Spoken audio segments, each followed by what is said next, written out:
뉴스룸의 앵커 브리핑을 시작하겠습니다. 앵커 브리핑은 본의 아니게 2번 정도에 걸쳐서 대기업, 정확하게는 삼성과 언론과의 관계에 대해서 말씀드린 바가 있습니다. 오늘 앵커 브리핑은 역시 본의 아니게 지난 2번의 앵커 브리핑을 다시 꺼내보게 됐는데 그 이유는 마지막에 말씀드리겠습니다. 2년 전인 2016년 7월 세간의 뜨거운 이슈는 이건희 삼성 회장의 성매매 의혹이었습니다. 세간의 관심은 이 문제를 저희가 보도하느냐에 있었죠. 물론 그 문제를 다룬 뉴스는 보도해드렸습니다. 그리고 7월 25일자 앵커 브리핑에서 저는 당시 저희들의 고민은 그 기업이 어느 기업이고 그가 누구냐에 있지 않다고 말씀드렸습니다. 그리고 힘 있는 대기업이 그 힘을 가지고 언론사들의 자율성을 침해한다면 그것은 정당하지 않다는 의견을 말씀드렸고 삼성이 받고 있는 의심이 바로 그런 것이라고도 말씀드렸습니다. 그리고 두 번째 앵커 브리핑은 바로 작년 이맘때인 2017년 3월 20일에 해드렸습니다. 그때 말씀드린 것은 오랫동안 고민해왔던 문제에 대한 저희들 나름대로의 답변이었습니다. 지난 몇 년간 대부분의 사람들이 저희 JTBC와 특별한 관계에 있다고 믿고 있는 특정 기업, 즉 삼성의 문제를 보도한다든가 매우 굳건해 보였던 정치 권력에 대해서 앞장서 비판의 목소리를 냈을 때 저희들의 고민이 없었다고 할 수는 없다는 것이고 그에 따른 반작용도 감수했어야 한다는 것이었죠. 교과서적인 뻔한 얘기 같지만 그런 고민들이 결국에는 언론인들이 좌절로부터 살아남는 목적이고 명분이었다고 사뭇 비장하게 말씀드렸던 기억입니다. 이미 알려진 것처럼 당시엔 대통령까지 나서서 저희들의 뉴스를 바꾸라고 바로 그 기업, 삼성의 수장에게 압박을 넣던 때였습니다.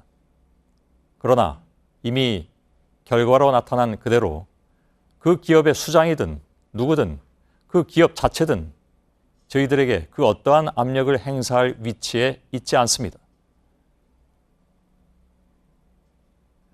요 며칠 사이에 미투 운동을 보도해드리는 와중에 이런 저희의 보도들이 특정 기업, 다시 말하면 삼성의 허물을 덮어주기 위한 것이라는 이른바 음모론이 등장했습니다.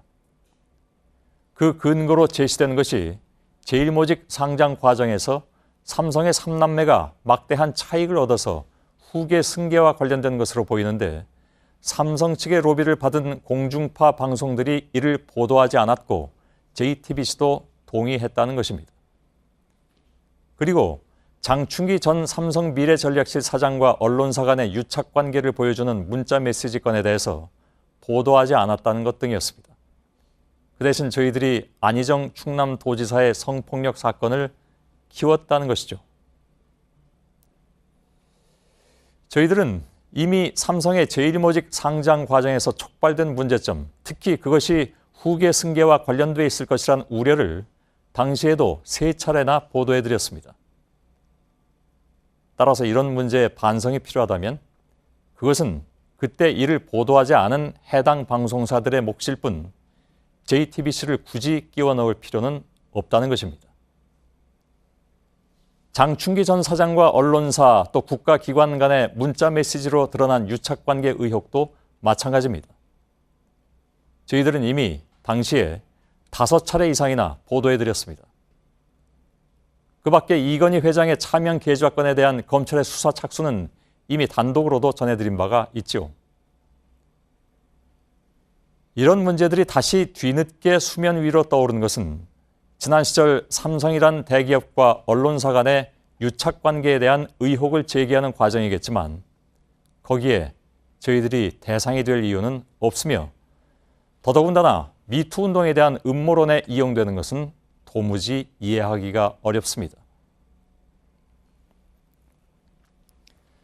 다시 작년 3월 20일에 전해드렸던 저의 앵커 브리핑의 마지막 부분을 인용해 드리겠습니다.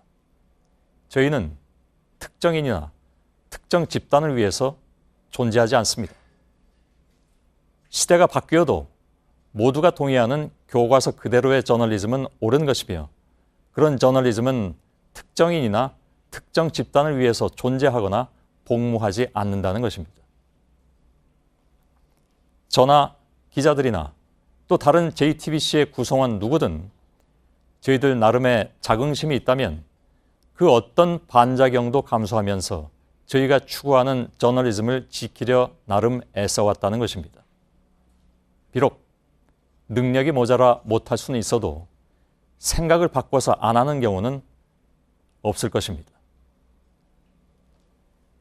오늘의 앵커 브리핑이었습니다.